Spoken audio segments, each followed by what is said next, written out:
Hi, my name is Sean Latham, and I'm the Pauline McFarland Walter Professor of English at the University of Tulsa, where I serve as the Director of the Institute for Bob Dylan Studies. And I'm joined in this presentation by Nathan Blue, who's a new graduate student here at TU, who's also been working in the Bob Dylan archives.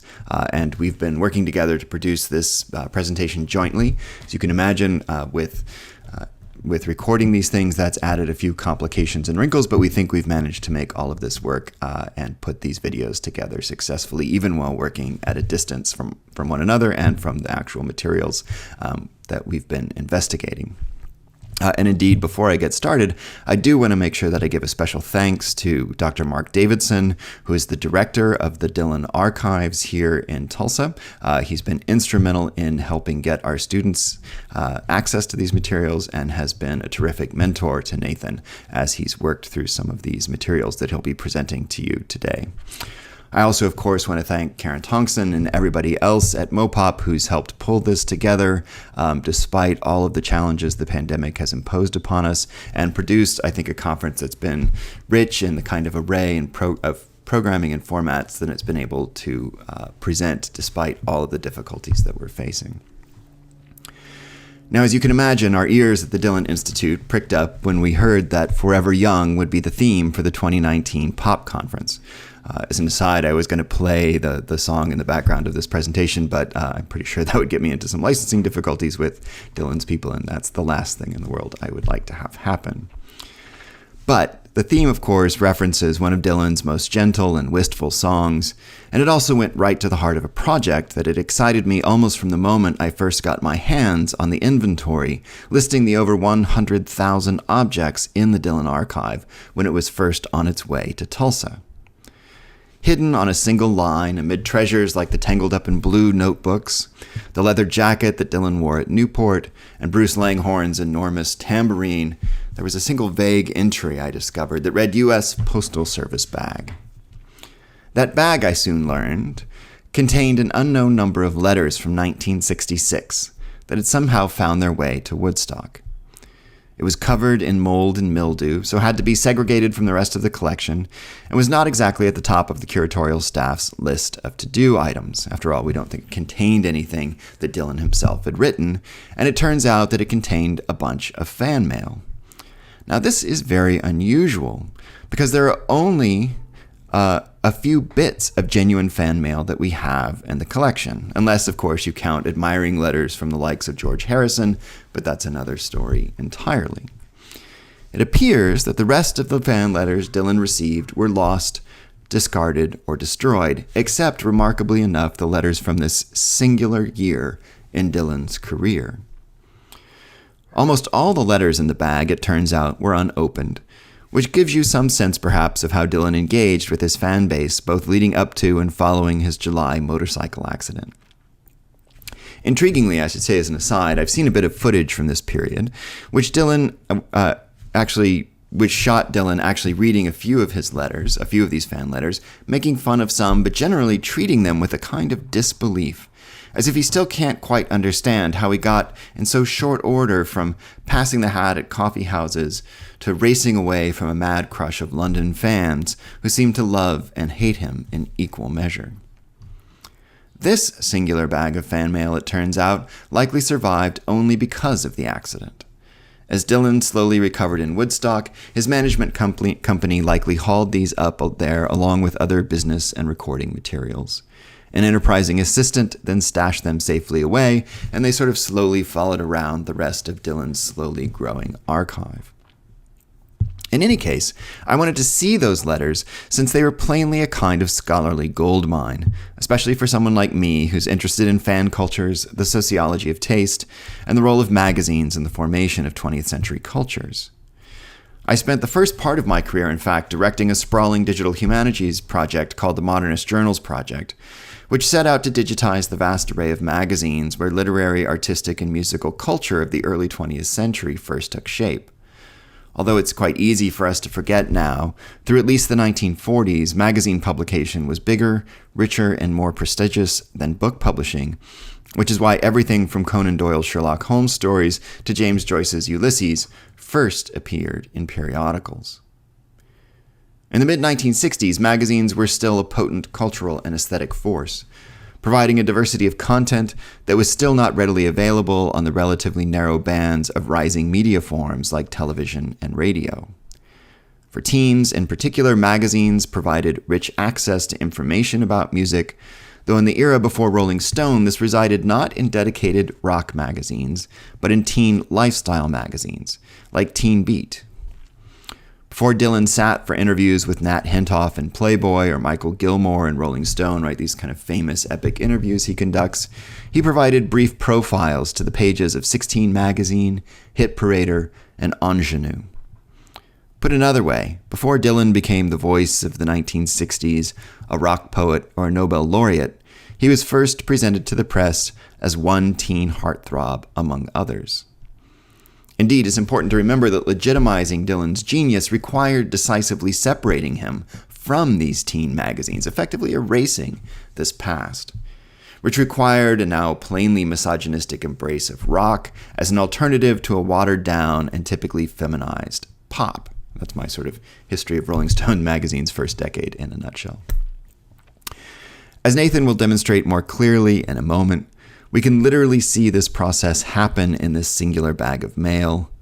The letters were all written before the creation of Rolling Stone, and when Crawdaddy was still being run covertly on a Department of English mimeograph machine at Swarthmore College. The letters, in fact, allow us to see almost the exact moment that Dylan became a rock star, and when his music became not the sound of youth, but a cry of rage and rebellion. Among other things, those teen magazines included in their back pages lengthy lists of advertisements that offered the private mailing addresses of music and movie stars for a small fee. That's plainly how at least some of the letters Dylan received in 1966 reached him, since the letters themselves note that's how they got his address, and some make specific reference to particular teen magazines. More than radio or records, in other words, these long-deprecated magazines provided an essential point of connection and even interaction between Dylan and his fans, even if much of this interaction was on the side of the fans rather than with Dylan himself. These fans wrote to express their love of his music, to request autographs, and even to share their own poetry and lyrics. Some of the letters are deeply personal and even upsetting, while others reveal the surprising international reach of his music even in 1966. As Simon Frith argues in Performance Rights, to understand popular music we have to look not just at the performance, but at the audience. In these letters, we can see one of the most enduring and influential audiences literally taking shape in the lead up to and in the aftermath of a motorcycle accident that essentially defined Dylan's stardom. I'm going to turn the bulk of this presentation now over to Nathan because he's done all of the real work here. But I want to note that this remains something of an interim report, since the Dylan archive has not yet opened even half of the material in this mail pouch. We've seen enough, however, to offer some initial empirical data about Dylan fandom in 1966, and I think you'll find some real surprises. I should also note up front that copyright concerns prevent us from sharing images or direct quotations from the letters. Instead, we are looking at them in the aggregate, and in the coming year, we'll be building a more robust set of digital humanities tools that will allow us to map them more effectively and to draw out how they intersected with teen culture and the rise of rock culture around Dylan's brief experiments with the genre in 1966. And now, in a bit of, I hope, video magic, I'm going to hand this over to Nathan Blue, who will lead you through some of the material that we've discovered. Thank you. Hello, everyone. Thank you for tuning in. My name is Nathan Blue. I study English as a first-year graduate student at the University of Tulsa. I am very excited to present to you some preliminary data about thousands of fan letters that were sent to Bob Dylan throughout 1966. I've been given the opportunity to help open some of these letters and document interesting points of metadata. So far, we have data from about 100 letters. With the guidance and support of the Bob Dylan Archive, and of course my co-presenter, Dr. Sean Latham, I've aggregated into graph form gender and sender location data, and I'm also looking forward to sharing with you some themes that I've noted through my own experience going through the letters.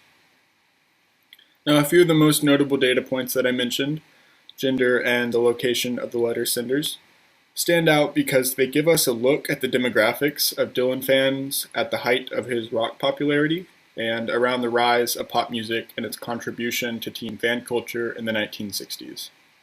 Some of the magazine sources that circulated around about the time, supported by their readers' fan letters, present Dylan as a pop star first and a rock star second. So far, about 2/3 of the letter senders are female, just less than a quarter are male, and the rest, as shown on the graph, are undetermined. This statistic begins to reshape the image of rock fandom. Here in 1966, Dylan's fans are like Beatles fans or Rolling Stones fans, getting their information through magazines, many of which are popular teen magazines like 16 and Teen Screen. Some letter writers even specify their source.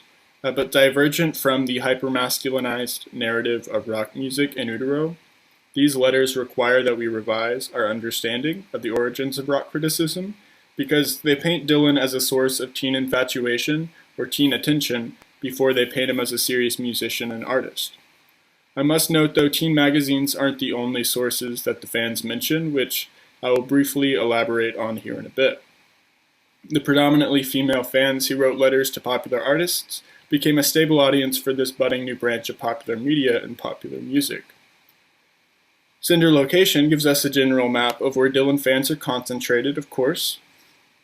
When I read through some of the letters themselves, there is definitely a trend in senders from Italy and the former Yugoslavia.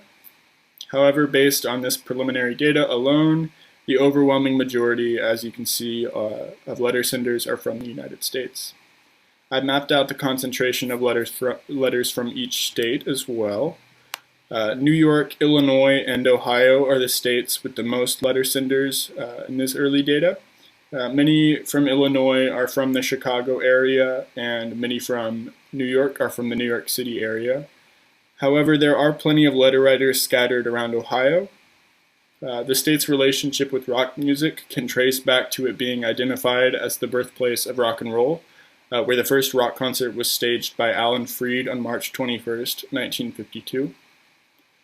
And since the 80s, Cleveland is home to the Rock and Roll Hall of Fame. Of course, these data points about sender location are just early indicators of trends, so stay tuned, there is more data to come.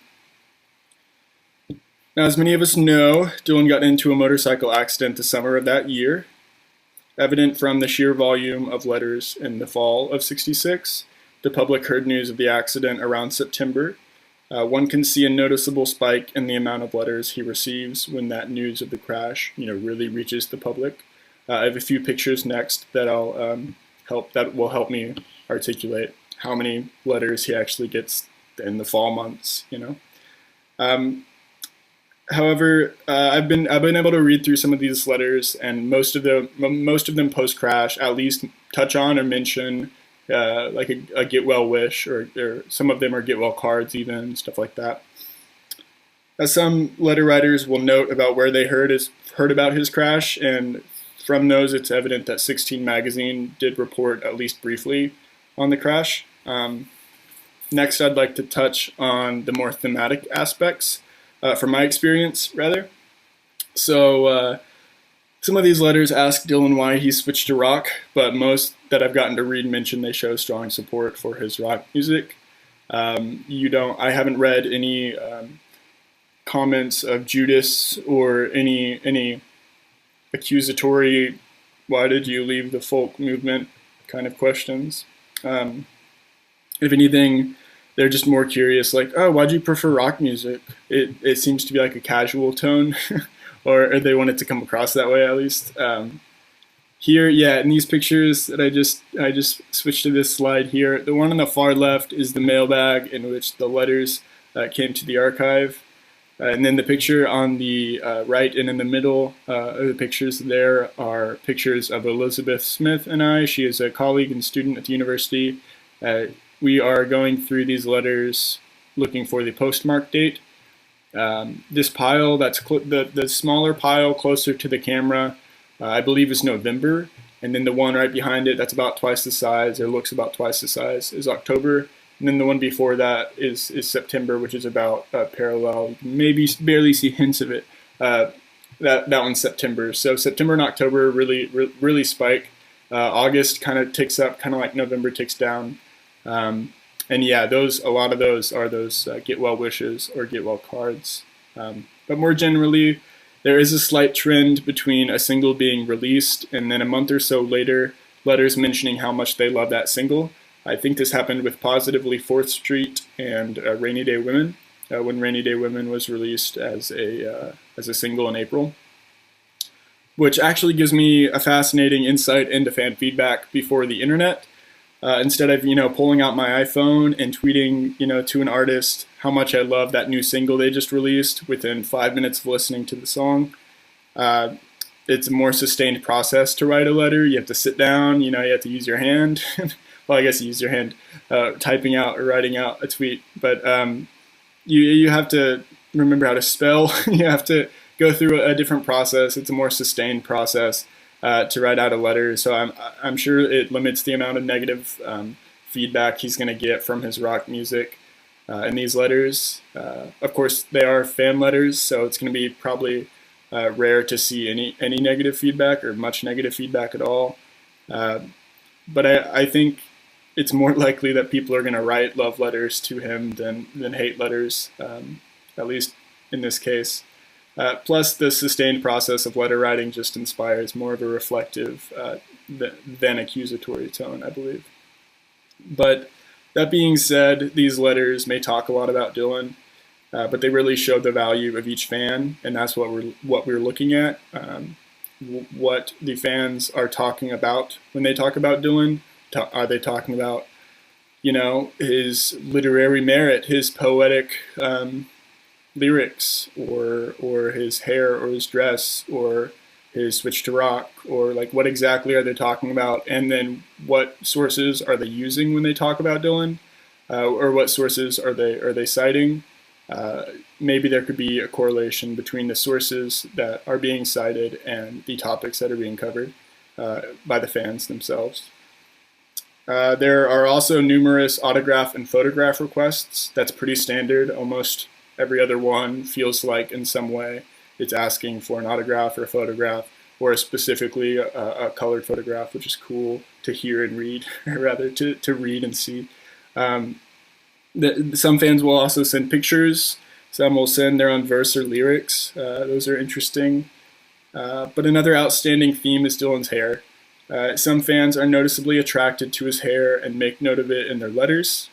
Ann Powers perceptively brings attention to its brain-like quality, which is awesome. What a brilliant way to put that, just a brain growing out of his head. In her talk, she talks about it in her talk called Gender and Sexuality, Bob Dylan's Body, that she gave at the World of Bob Dylan conference last year. Through it, Powers articulates the value of Dylan's physical presence in an utterly new light, which is very pertinent to what we're looking at here, with these fans really talking about hair and dress and style and really commenting on it. Powers really strikes a chord with seeing Dylan's body in a new light at the time. The attention that's given to Dylan's hairdo in part stems from the topics these teen magazines cover, kind of like I was talking about with correlation a second ago. But it's not just the teen magazines that mention his hair and dress. Even Nat Hentoff's interview with Dylan for Playboy magazine inquires into his physical presence.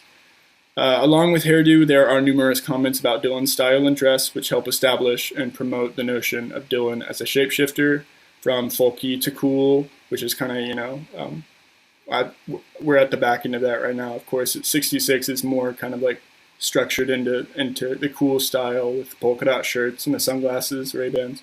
And then from, in a couple years here to 69, from cool to country, post-crash, or from country to Christian rock a decade from then, etc. A few letter writers ask about the release of Dylan's book Tarantula that wasn't officially released until 1971, I believe by Macmillan Publishing Company. The book was mentioned in Joseph Haas's interview with Dylan in 1965, so I assume these fans read this interview and wanted to, keep tabs on that book, make sure Dylan was still planning on that. Now, lots of letter writers tell how many of Dylan's albums or singles they have. Some fans will discuss the interview they read in a teen magazine, like 16, while others will mention an interview in the much more adult Playboy. So it's necessary to note that the contributions these magazines helped carve out Dylan's unique and current position in the public conscience today. By noting the difference between the fans' media sources, we can understand how Dylan's fame, really emerged from the rise of pop music and the invention of teen fan culture here in the 60s. So as our metadata grows more and more comprehensive, I hope to continue to share it in a way that's insightful and conducive to further research.